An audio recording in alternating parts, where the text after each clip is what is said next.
Hello friends, welcome to my channel. আজকে আমি রান্না করব মাছের মাথা দিয়ে আলুর তরকারি। এই মাছের মাথা দিয়ে আলুর তরকারিটা আমি একদম অন্যরকম স্বাদে রান্না করব। এইভাবে মাছের মাথা দিয়ে আলুর তরকারি রান্না করে খেয়ে দেখবেন ভালো লাগে। তাহলে দেখে নিই কীভাবে আমি মাছের মাথা দিয়ে আলুর তরকারিটা রান্না করব।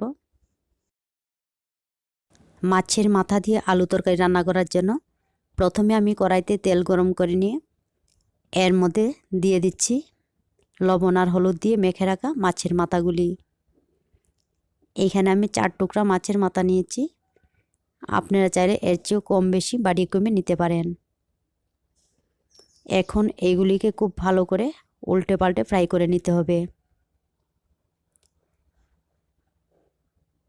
মাছের মাথাগুলিকে খুব ভালো করে ফ্রাই করে নিতে হবে, না হলে কিন্তু তরকারিটা খেতে ভালো লাগবে না। দেখুন মাছের মাথাগুলি খুব সুন্দর ফ্রাই করা হয়ে গেছে। এখন আমি এইগুলিকে নামিয়ে নেব।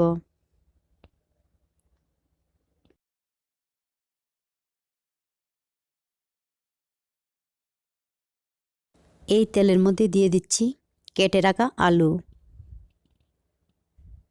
এইখানে আমি 500 গ্রাম আলু কেটে নিয়েছি, তো আপনাদের পছন্দ মতো যে কোনোভাবে কেটে নিতে পারেন।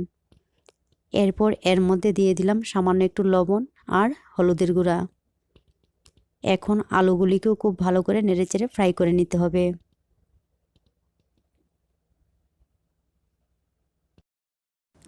যে কোনো তরকারি রান্না করার সময় প্রথমে আলুগুলিকে খুব ভালো করে ফ্রাই করে রান্না করবেন, তখন দেখবেন তরকারিটা আরও বেশি ভালো লাগে।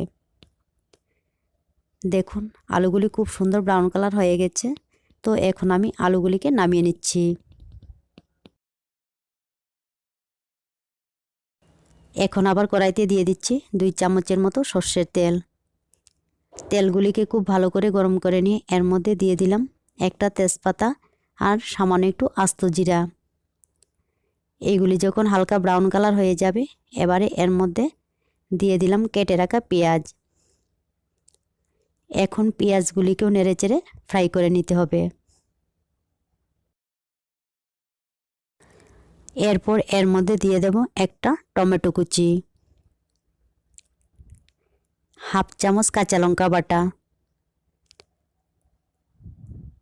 হাফ চামচ আদা বাটা। ঝালটা আপনাদের পছন্দ মতো দিয়ে দেবেন। এখন এইগুলির কাঁচা গন্ধ চলে যাওয়া পর্যন্ত এইগুলিকে নেড়েচেড়ে কষিয়ে নিতে হবে। দেখুন টমেটোগুলি অনেকটাই নরম হয়ে গেছে। এবারে এর মধ্যে দিয়ে দেব হাফ কাপের মতো মটরশুঁটি। আর এখানে আমি জিরার গুঁড়া ধনিয়ার গুঁড়া মিলিয়ে 1 চামচ আর 1 চা চামচ লাল মরিচের গুঁড়া জল দিয়ে মিশিয়ে নিয়েছি। এইগুলি দিয়ে দিচ্ছি।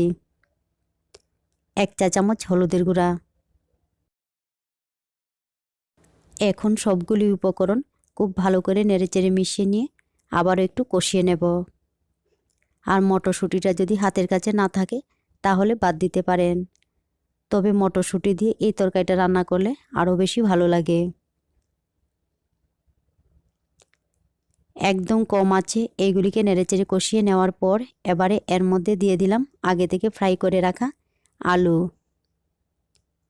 এখন আলুর সঙ্গে মশলাটিকেও খুব ভালো করে নেড়েচেড়ে মিশিয়ে নিতে হবে।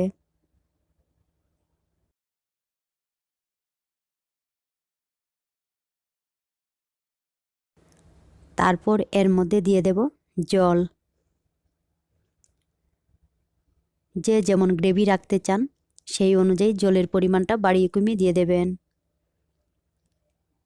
এখন এইগুলিকে আবারও নেড়েচেড়ে মিশিয়ে নিয়ে এবারে এর মধ্যে দিয়ে দেব পরিমাণ মতো লবণ। লবণের পরিমাণটা কম দিতে হবে, যেহেতু আমি মাছের মাথা আর আলুগুলি ফ্রাই করার সময় লবণ দিয়েছি। এখন গ্রেভিটা ফুটে উঠলে এর মধ্যে দিয়ে দেব আগে থেকে ফ্রাই করে রাখা মাছের মাথা।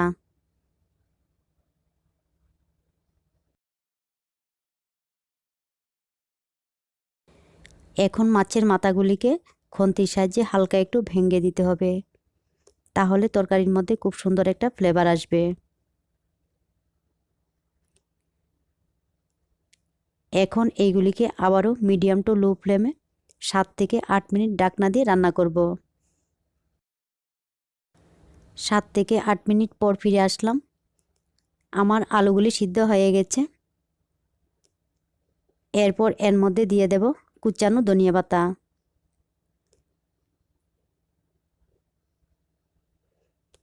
কুচানো ধনিয়া পাতাগুলিকে হালকাভাবে নেড়েচেড়ে মিশিয়ে নিলে আমার রান্না সম্পূর্ণ রেডি। এইভাবে মাছের মাথা দিয়ে আলু রান্না করে খেয়ে দেখবেন, ভালো লাগে। আর ভালো লাগলে অবশ্যই লাইক, শেয়ার এবং সাবস্ক্রাইব করবেন। আপনারা ভালো থাকবেন, সুস্থ থাকবেন আর আমার নিত্য নতুন ভিডিও দেখবেন।